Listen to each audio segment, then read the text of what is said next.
and there's still time. Dream it, think it, believe it. It's Arizona, baby. Arizona, baby. Yeah.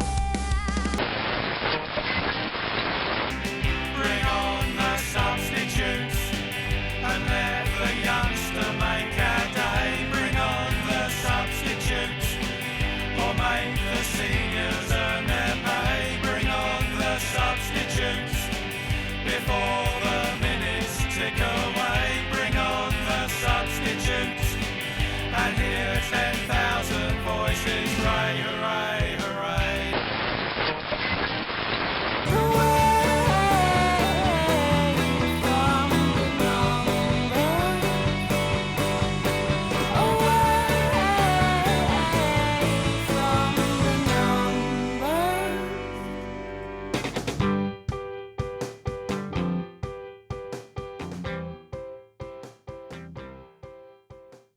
Hello and welcome to episode 39 of There's Still Time, the AFTN podcast. I'm Michael McCall. And I'm Steve Pender. And we're still here in Vancouver, even though the Whitecaps are heading down to Arizona, baby. Yep, the first phase of the Whitecaps training camp wrapped up on Monday morning up at UBC. It's been an interesting start to the pre-season camp. A lot of new faces, a lot of young guys in, as we talked about, and also a little bit of rustiness from some of the veterans. But now that we're about to move on to phase 2, and you're hoping to see a little bit more. So with that first phase all wrapped up, what have you made of what you've seen so far, Steve? I think it's, like we said in an earlier podcast last week, it's a very energetic training session for this preseason. The players seem to be, especially the young ones, are really going all out to begin with. Seems like the veterans are pacing themselves a little bit, and it showed a little bit in the fitness testing that they did on Friday. Yeah, that's always one of my favourite bits of the training every season, and it's probably the players' least favourite as well, but it's great to watch. The sprints, the jumps, and of course the infamous yo-yo test. Some interesting results though. Yeah, especially in the yo-yo test where a lot of the veterans dropped out considerably early, and it was the residency and the young players that lasted longer. Obviously, the HPP training, high performance training in the off season, really helped out with them staying fit for this test. Well, if you look at the endurance results, the top 5, the teams were split into defenders and goalkeepers in the first session, and then it was midfielders and forwards in the second session. But the results that they released were everyone collated together. So Sam Adekudbe won the defenders and the goalkeepers session, but he finished 4th overall, with the top 3 being Marco Bustos 3rd, Mitch Perreault 2nd, and Russell Tiber, of course, number 1. Not really surprised with Russell Tiber, but you have to be a little bit. It's pleasantly surprised, especially with Marco Bustos, because anybody who's watched a residency over the years, especially when he first came in, he wasn't in the best shape all the time. He got winded fastly. A little bit podgy. Yeah, a little bit podgy. Got winded quickly. Had to be reminded to put some effort into the game and everything like that. So, very good to see him. Mitch Perreault has always been a box-to-box midfielder, so not totally surprising there. Bryce Alderson was up there too with Ben Fisk as well. Yeah, the thing with Marco, I think it just shows how hungry and how much he wants this MLS contract. He's got himself really fit in the off-season. He really put the effort in this week, and he was going really strong. I mean, the 3 of them, Bustos, Perreault and Tiber, the 2 residency guys gave Tiber a pretty good run for their money before having to drop out. But, I mean, Mitch Perreault, really surprised about him. Jackson Farmer as well did really well. I think he finished 2nd or 3rd, I can't remember now, but it was 2nd or 3rd in the defenders' endurance. And just overall, Jackson had some pretty good results in agility and in the sprint. The sprint is what really, I was very surprised with that. He's basically in the top 5 for the 10 meter, 20 meter, and 30 meter sprints. And that was surprising to see from him. He's always been a smooth player, very good on the ball. He takes good angles and everything. I did not realize how pacey he was without the ball in the tests. And for a centre back, I mean that's just fantastic to actually have a centre back that's got a bit of pace, especially when you're looking at 2 of our main guys of Jay DeMeritt and Andy O'Brien. lacking a little bit of pace. But we'll come to Andy O'Brien a little bit later on in this podcast. Before we talk any more about the pre-season and the fitness tests, let's hear from a man that knows a lot about fitness training. New Whitecaps assistant coach, former fitness and conditioning coach at a number of clubs all around the world, Martin Pert.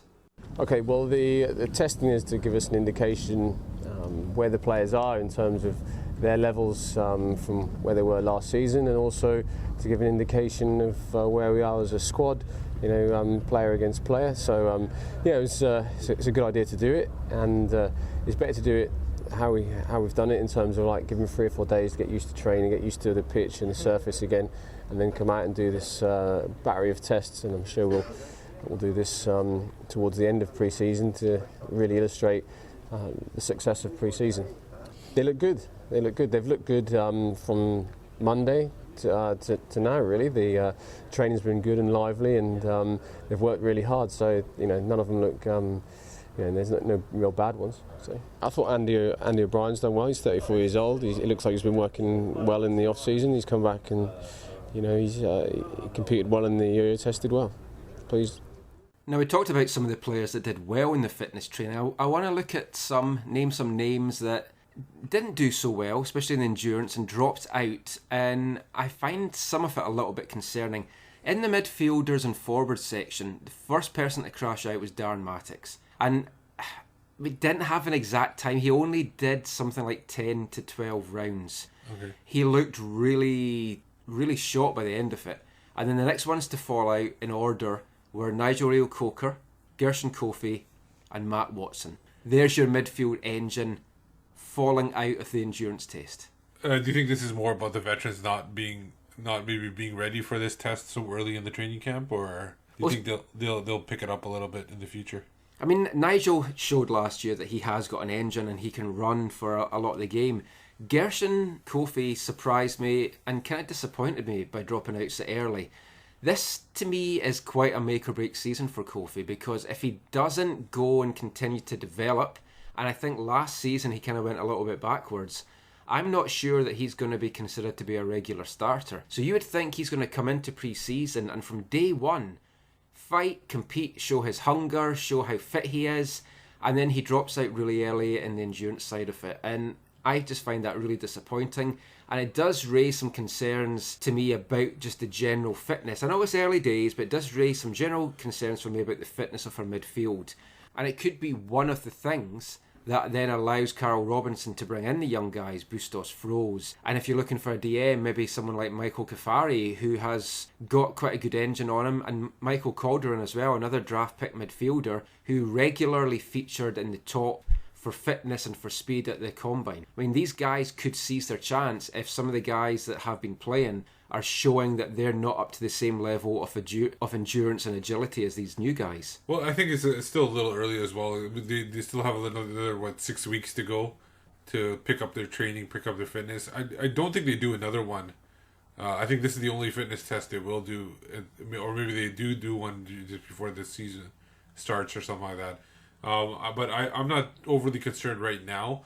I would be more concerned if this was 3 weeks in and this was the results. Yeah, and it's how they're going to perform in the games that's coming up in Arizona as well. And again, we'll come to that later in the podcast. Now, someone that Martin mentioned there, and we mentioned it as well, that's done really well in the first week of training, but also in these fitness tests, was veteran central defender Andy O'Brien.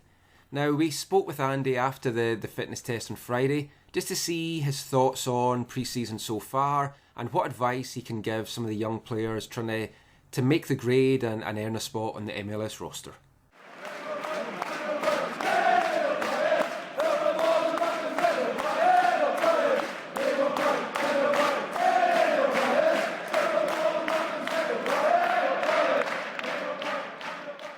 Yeah, Always something to look forward to.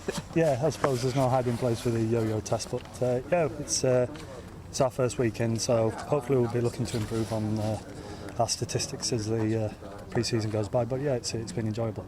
How have you found the first week in camp so far? Has it? I mean, you've been through so many camps. Is there new stuff for you every time, or? Yeah, there's. I think every manager I've had has had a different philosophy, but this one's really good. It's been explained to us what is expected of us. We've been informed of how it's going to be planned, and it makes sense. We're in a foundation period now. With the likelihood of it, in the knowledge that it's going to get a lot harder, which is part and parcel of the pre-season. We're trying to build a foundation to start off with, and then and kick on. So come for the first game of the season, we're all raring to go. Now it's a really young group that's out there. From what we've seen this week, you've been very vocal. You've been taking a lot of them under your wing. What message are you giving to them? What are you telling the guys out there? I think the biggest message I can give them, I'll say to them, is they've got an opportunity here because of the circumstances that we've got a young squad, and it's the ones that are going to listen and learn and develop the quickest that are going to get the opportunities in their career. I think the reason I say that is because from my own experience, I was given a chance at Bradford due to circumstances. There was a lot of injuries at the time. I was only 17 and I was thrust into the first team, and it was either sink or swim. It's maybe not as cutthroat over here, but certainly the ones that will learn the quickest from now, in the next 6 months to a year, are going to take on. There's big expectations with Kakuta now because we've seen flashes of what he did last season. There's a great opportunity for him here now if he can replicate what he did in the last few months of the season, and to be fair, during the season when he scored against Dallas, he's got a big opportunity and a big future ahead of him.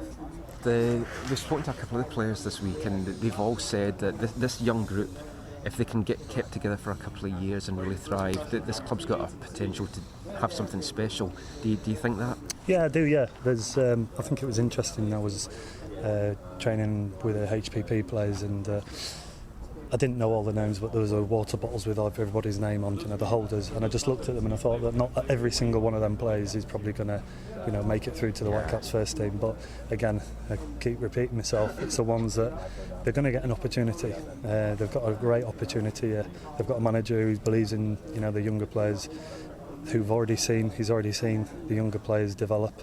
The couple of years he's been here. It's whether they appreciate it or understand it is up to them. But my advice to them is that they've got a fantastic base chance, and it's football. Again, I say to them, football will give you everything that you want in your life. Whether for some people it's diamonds and fast cars, others it's to look after the family. Football will give you that if you want to dedicate yourself and your life to it. And there shouldn't be any regrets for them from their perspective that as to why, if and not, they don't make it, or if they do.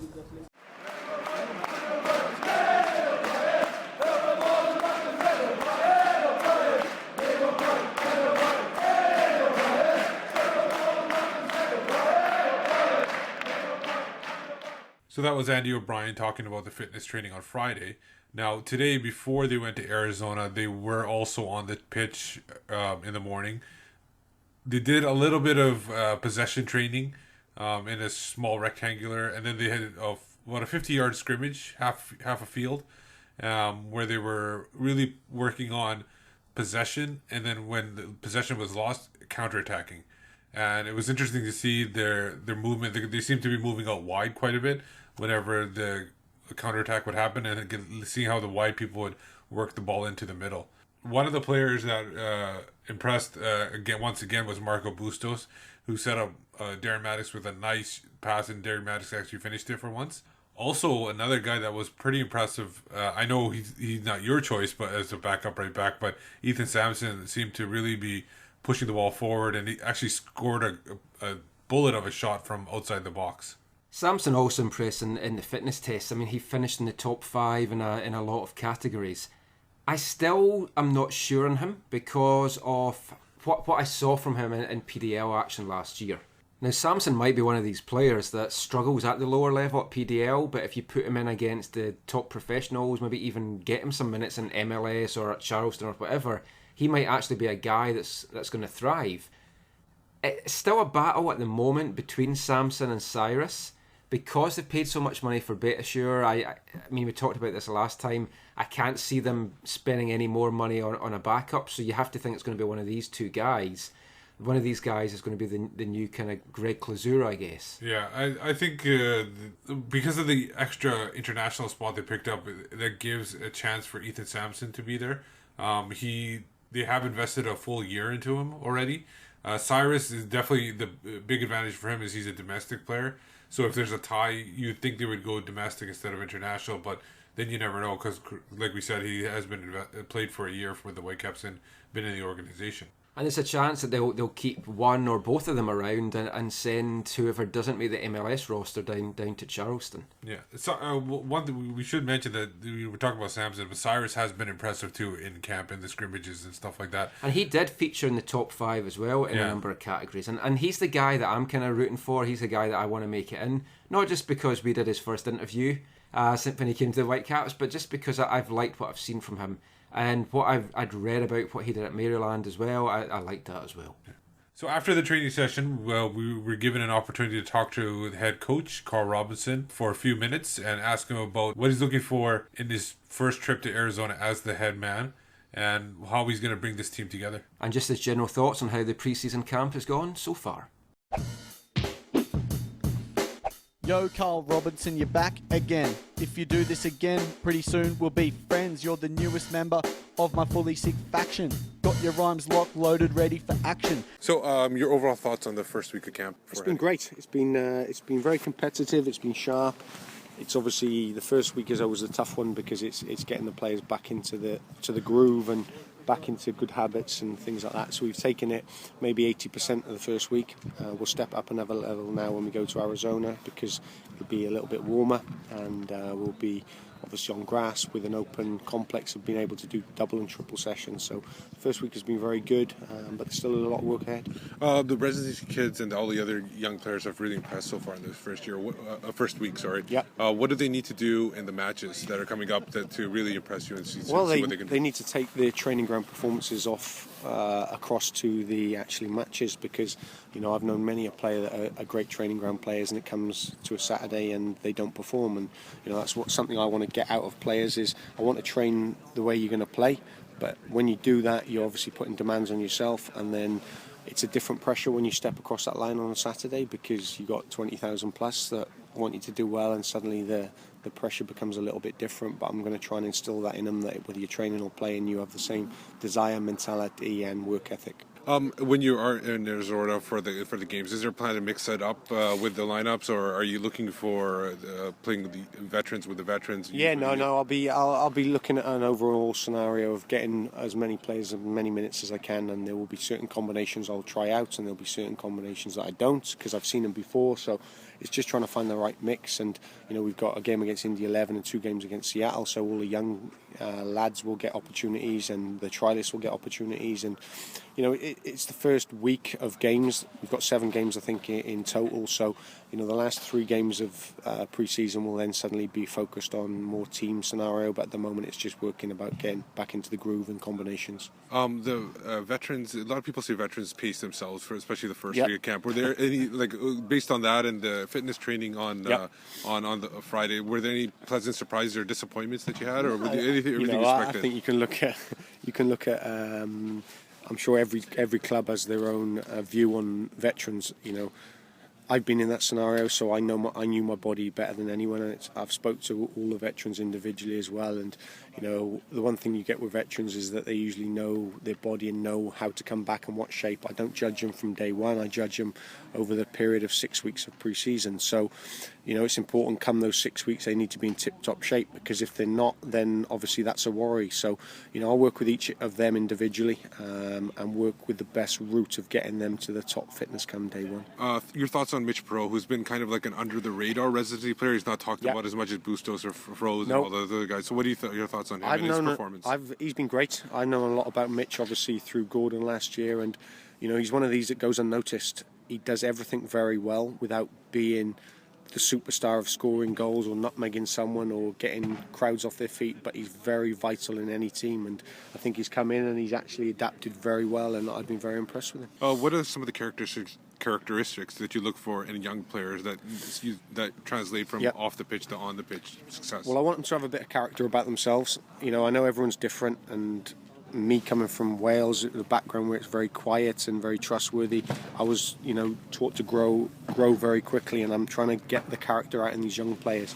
If a senior player tells them something in a constructive way, they accept the criticism, but they also then ask about the criticism and why, because they don't understand it. It's not about going into their shell, it's about expressing themselves, because young players play without fear, and I think that's what I like about young players, is because they're able to do that and transfer that across. Then they play with a freedom, and I know supporters really love young players, and I do as a manager as well. So it's important that they just go out and express themselves.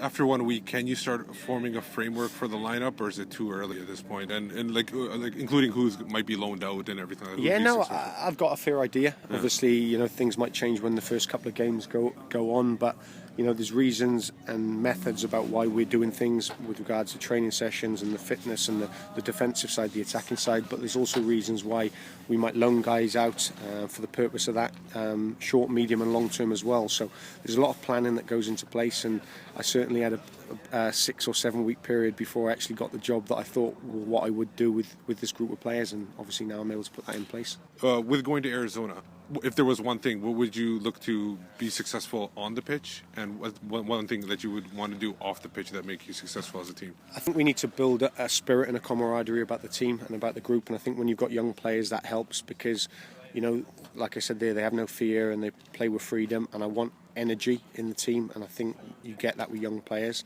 They've got to know their roles and responsibilities, and they've got to groom to be good professionals. So off the field it'll be based upon we're together, we win together, we lose together.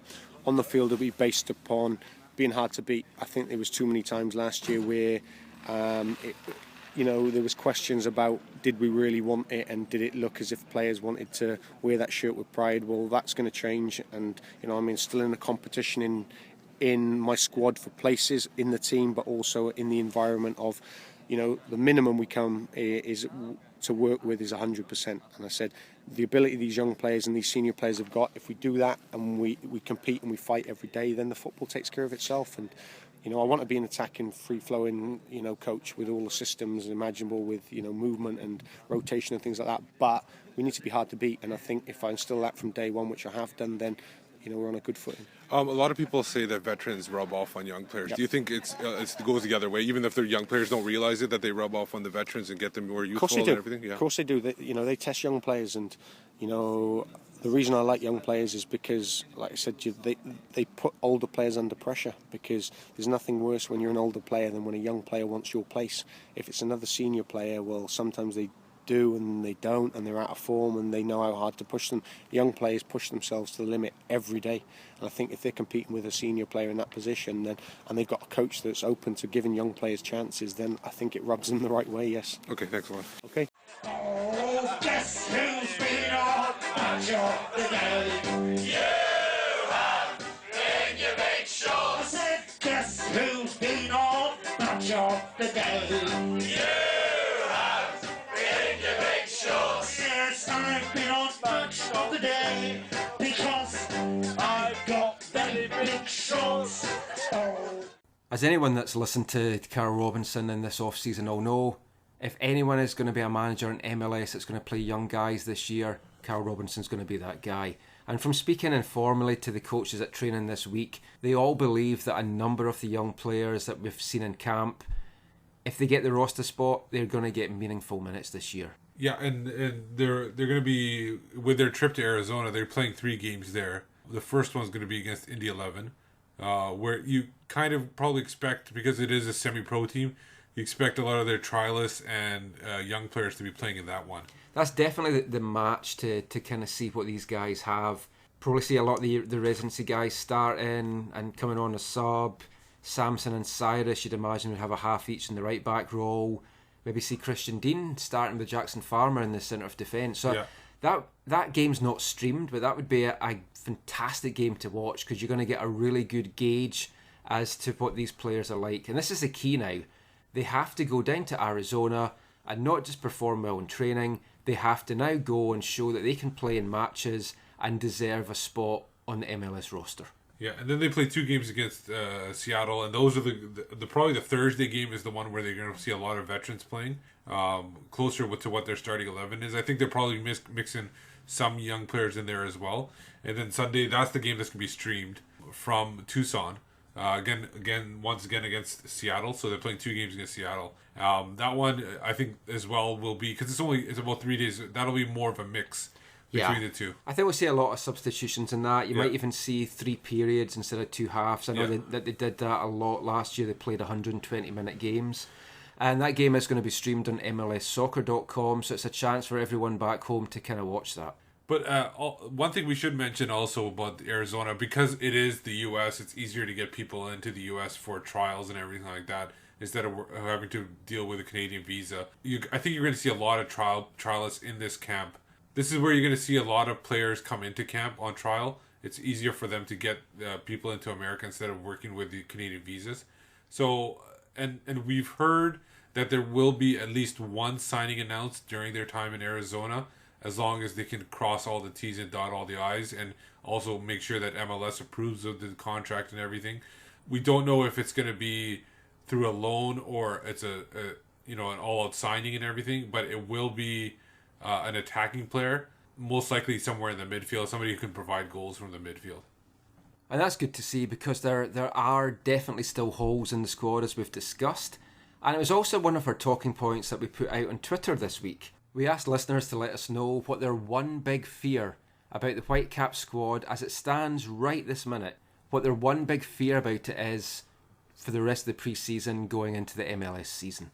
Jorge Mendoza at JM3NDOZA, and also from the Backline podcast, he said his biggest concern is that as it stands right now, after June, our best striker is Darren Mattocks. Drayton Allen Van Az, same Twitter handle. Biggest fear, lack of goals from the midfield, and having to rely on injury-prone Miller and inconsistent Mattocks as striker. So he has similar fears. Rob Heinrichs, at Rob Heinrichs on Twitter, said his biggest fear is the inability to put the ball in the back of the net because of a lack of service to inexperienced forwards. Tim Horita, at TJ Horita, says that there'll be a non-playoff team that plays all the veterans, no cups and no youth development. I don't see that one. I understand where you're saying that's the biggest fear, but I see that probably not likely happening. At least the no youth development. Well, John Humphreys at LWO04, he says to Tim's tweet, spot on. Desire, pressure to get results internally and externally causes Caps to abandon building from within. That's his biggest fear. At Caps Offside, which is run by Brent Walters, said wasting money on a UK import, a washed-up QPR in midfielder with limited utility. And Colin Elves responded to that with saying, or you could just make him a DP and stick with the trend. Hopefully we're not going to see any washed-up players coming over from England and being made DPs. I think we've maybe learned our lesson in that regard. If it's going to be a DP, it has to be a young DP. Or at least in his prime or something like that. Corey Jackson at Whitecaps for Life says, generally scoring goals, but particularly the lack of depth, quality up front, and the well-documented number 10 spot. I think a lot of people are worried that spot's not going to be filled once again this year. I think that the biggest fears that we're getting from those tweets, it's all on the attacking side. I mean, the defensive side does look set.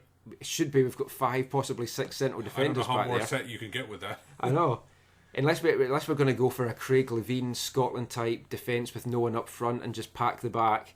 But I mean, there are concerns, especially around the creativity from the midfield. That was a big concern last season. Hasn't really been addressed in this off-season. And if we're expecting the young guys to provide that creativity, they definitely have the skill, they definitely have the flair, but they're untested at that level to see if they can perform. Yeah. And it's a lot of pressure to put on some young guys to keep that going for a whole season. For sure. But we'll finish the biggest fear section with a tweet from Colin Tyner, at CH Tyner. He said, I fear, perhaps hope, that the players, going all out with the 40th anniversary celebrations, grow some big bristly moustaches. And that kind of brings us nicely just to a quick talk about the 40th anniversary celebrations. Whitecaps announced today that they're making some big plans for this season. They've launched a new section on the website paying homage to the past 40 years of football in Vancouver. Obviously, you're going to have people saying it's not the same club, etc., etc. But we're wanting to celebrate the 40th anniversary of the original Whitecaps founding and just 40 years of football in Vancouver in general. And we've been doing that on AFTN if you've been following our all-time great series. 2 players elected into the team so far, the goalkeepers from the NASL and the CSL D2 days, Phil Parks and Paul Dolan. And the search is on for the MLS goalkeeper at the moment, so go to aftn.ca and cast your vote for that. And then next week we're going to start looking at the back line. So the Whitecaps are heading down to Arizona. Just before we wrap this podcast up, we've seen a lot of the pre-season camp so far, and we're going to do this on a regular, weekly, maybe every 10 days or so as the pre-season continues. Steve and me are going to select who right now we feel our starting 11 is from the players that we've got signed or in camp. So let's quickly run through that. We'll start position by position. Do we both agree that David Ousted is our starting goalkeeper? Yes, I think there's no doubt in that one. Now, my back four would be right back, Stephen Beitashour, left back, Jordan Harvey, and my choice for central defenders, from just what we've seen in training camp and everything so far, I'm going to go with Andy O'Brien and Carlisle Mitchell. Okay. I will match that almost, and I will switch Carlisle Mitchell with Johnny Lebron. Oh, no love for Jay Demerit. I thought you were going to go with Jay, because you have to think Jay is going to be the guy. I think he is going to be. From what we've seen in training, he hasn't done enough to me to show that he deserves that starting spot. It's not just training. I like I said, I always thought he was going to get signed, but I don't know if he should have been signed. But so I'm probably going to say that no, at this point I wouldn't put him in. But I think even by me saying this, I think he will be in the starting lineup, unless there's an injury, of course. If I'd seen a little bit more defensively from him, so this might change over the next couple of weeks as we see him play in some actual games. Christian Dean has had a really good training camp. He looks so composed on the ball, really good going forward, but a little bit of weaknesses at the back. So let's see how he does in games. So your midfield. Well, first of all, what formation do you want your team to be playing? I would probably go with a 4-2-3-1 at this point. Me as well. Yeah. So we're very agreed here. So then, who's your two? I would probably go with Rio Coker and Kofi at this point, just because of with experience and everything. There's no really other holding midfielder. The only other person is Bellucci, but we haven't even seen him yet in any kind of scrimmage or anything like that. So what's your 3 and 1? My 3 are probably, I would probably put Tybert in the middle as the number 10, because really there's no other option at this point. And the other 2 guys on the outside is I would put Kakuta Mane, even though he hasn't trained. I still think that based on last year a little bit, that I think he does deserve to be one of those spots. And I'm going to put somebody that has impressed in the preseason, and that's Omar Salgado. And up front? Up front, I would go Kenny Miller, even though, again, he hasn't trained very much. But I still think he's, to have that kind of veteran presence up top, and the guy that's going to work hard, I think that's very important at the beginning of the season and the beginning of games. I'm going to be a little bit different from you in that I'm going to have Kenny Miller dropping back behind the top guy. So I'm going to have him in the 3 in the middle, and I'm going to have Kakuta Mane on the left, and I'm going to put Russell Tybert on the right, with Omar Salgado, the big target man, up front on his own. So that's just our thoughts from what we've seen so far. So we'll do this regularly over the next coming weeks and see how this kind of changes. So that's all for another podcast. It's probably going to be the only one we do this week. We'll wait until we've seen some of the games and watch the stream on Sunday before we do any more. Before we go, Steve, let everyone know where they can find you online. On Twitter, you can find me at WhitecapsBeat, and obviously writing for AFTN Canada. And I'm Michael McCall, and you can find me on Twitter at AFTN Canada. Send us an email at aftncanada@hotmail.com, and find our stuff on Canadian soccer news, aftn.ca. And also watch out for our stuff on soccerly.com. The Whitecaps are in Arizona now, going to enjoy some heat while we freeze here in Vancouver. It could be a make or break 10 days for a number of guys in camp, and we might not even see some of them back when they do return back to Vancouver and start training again on Valentine's Day. It's going to be an interesting camp. Young guys, can they keep it going? The old guys, are they going to come onto a game? We'll soon see, and then by the next time we speak to you, we'll know exactly how the Whitecaps squad is taking shape. So until then, thanks for listening, take care, and mon the Caps. One day I shall come back. Yes, I shall come back. Until then, there must be no regrets, no tears, no anxieties. Just go forward in all your beliefs and prove to me that I am not mistaken in mine.